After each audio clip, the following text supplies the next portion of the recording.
Em nome do Pai, do Filho e do Espírito Santo. Amém. São José, valei-nos.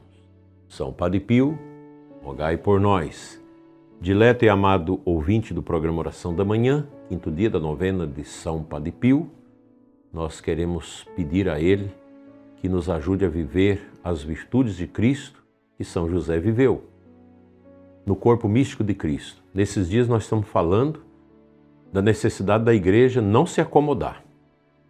Nós precisamos ir ao encontro das ovelhas que estão perdidas da casa de Deus.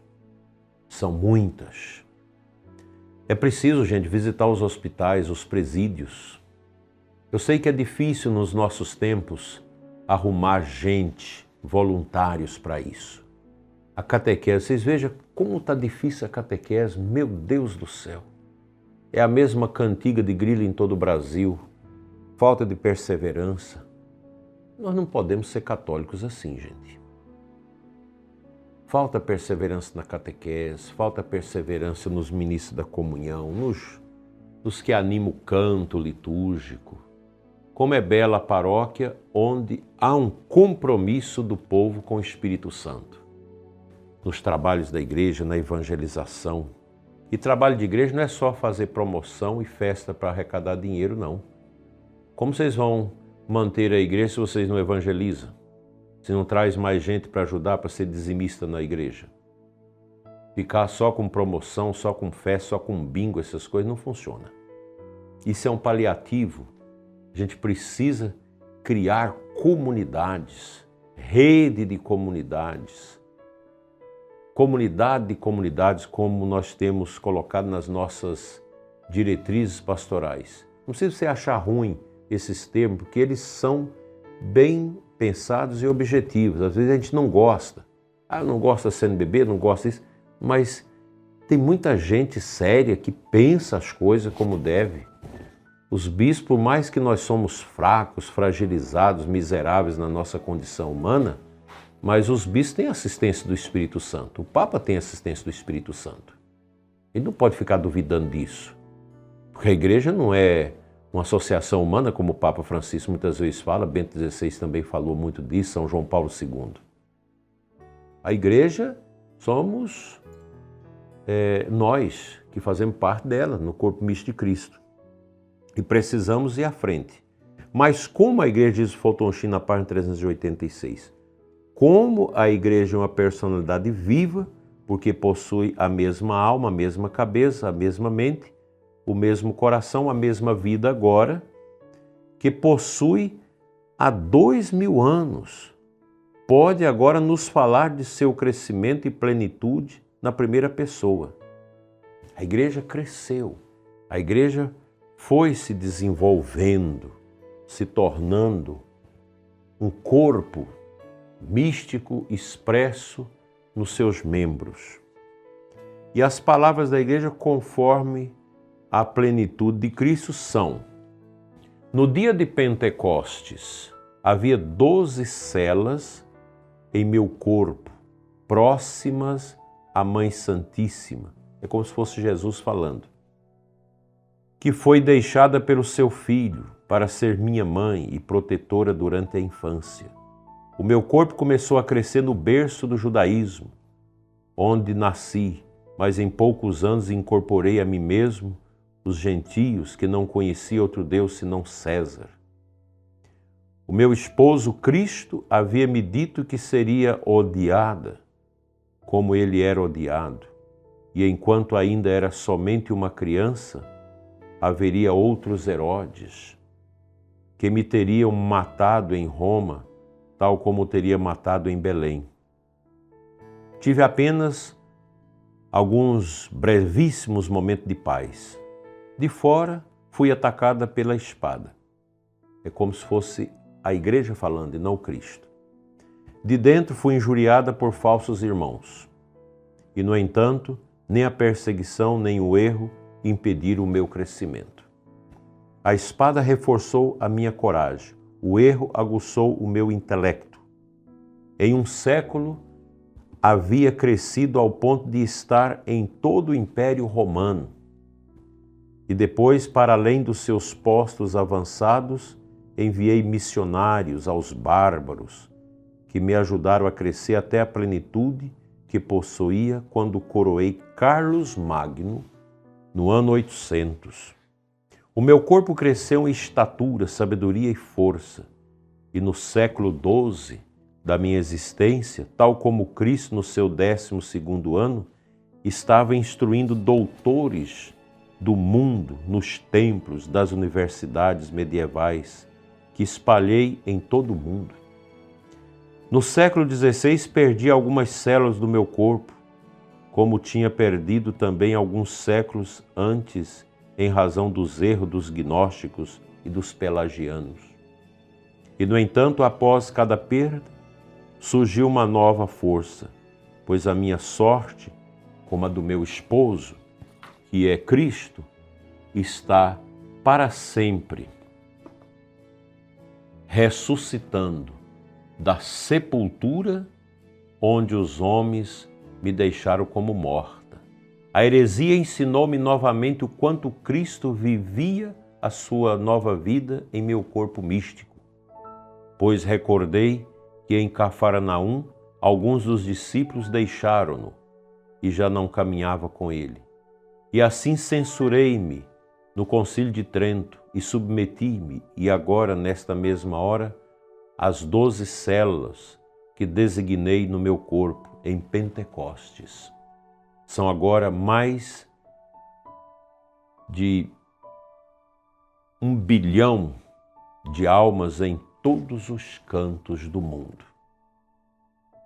E assim, amanhã nós vamos dar sequência a esta voz como se fosse a voz da igreja sobre esses tempos que ela vai singrando os tempos da história.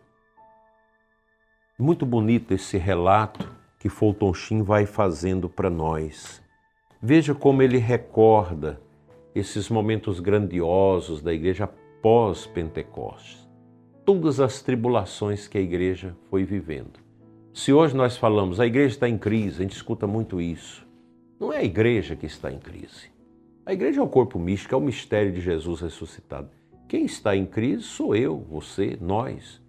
O mundo que nos contamina nos leva à crise, nos leva a essa tristeza, a esta realidade dolorosa dos nossos tempos.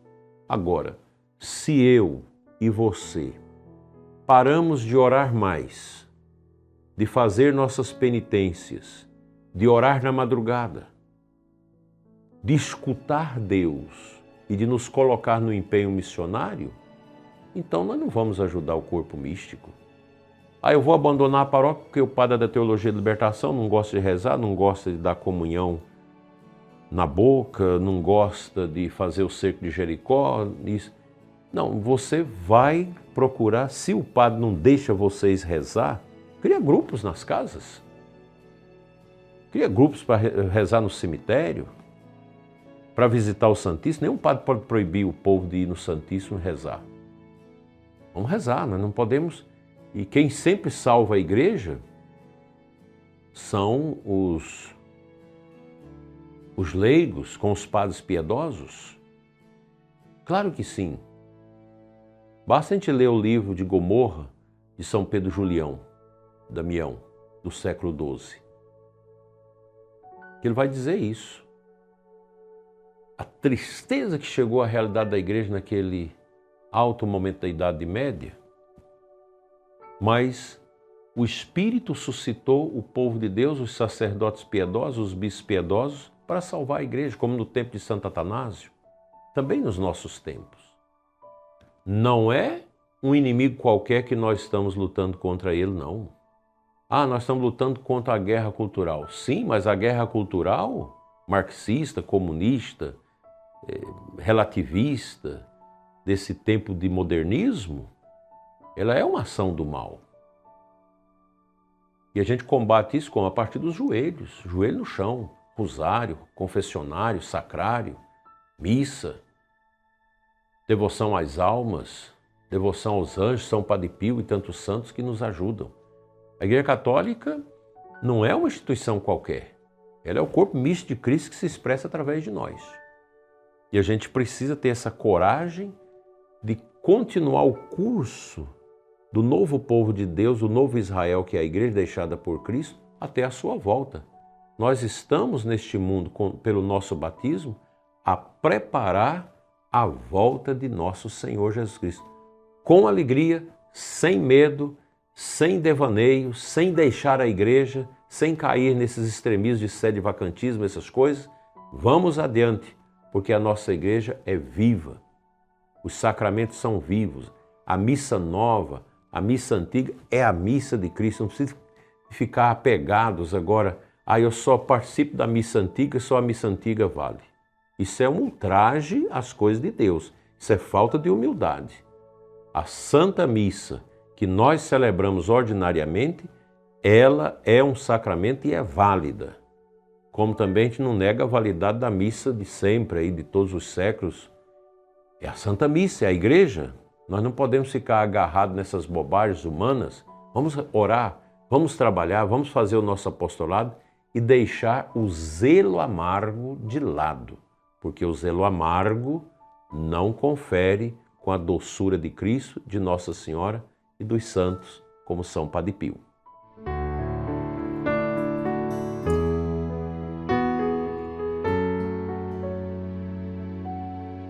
A aclamação ao Evangelho desta quarta-feira é de João 6,63.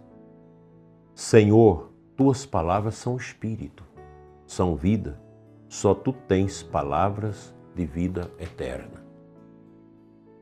Lindas essas palavras de Pedro. Lindo esse reconhecimento que só Jesus pode ter palavras. E nós, como sacerdotes, como homens e mulheres de Deus na igreja, as nossas palavras devem ser as de Cristo, não as nossas. Tudo que nós fazemos na igreja, nossos métodos pastorais, o material da catequese, tem que ser fecundado pelo carisma, pelo dom do Espírito Santo. Senão nós vamos cair no pelagianismo. A nossa evangelização precisa ser a partir do poder do Espírito Santo,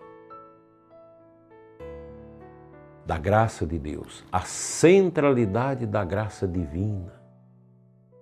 Como isso é belo, como isso é divino, como isso é arcano.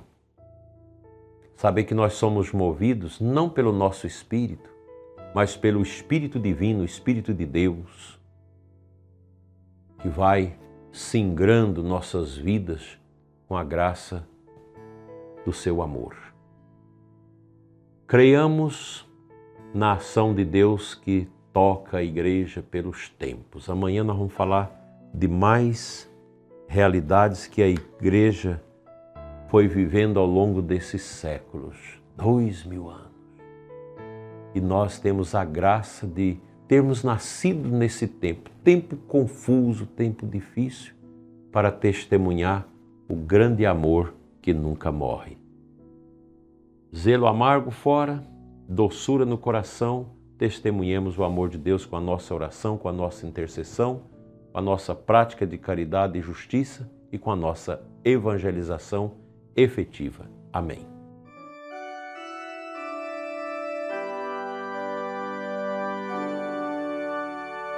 Senhor nosso Deus e Pai, Pai das misericórdias eternas, pela intercessão de São Padre Pio no 5º dia da sua novena, dentro da quaresma de São Miguel Arcanjo, olha pelo ouvinte da igreja, pelo sacerdote, olha pelos seminaristas, pelos religiosos, pelas nossas monjas que rezam por nós no silêncio do mosteiro.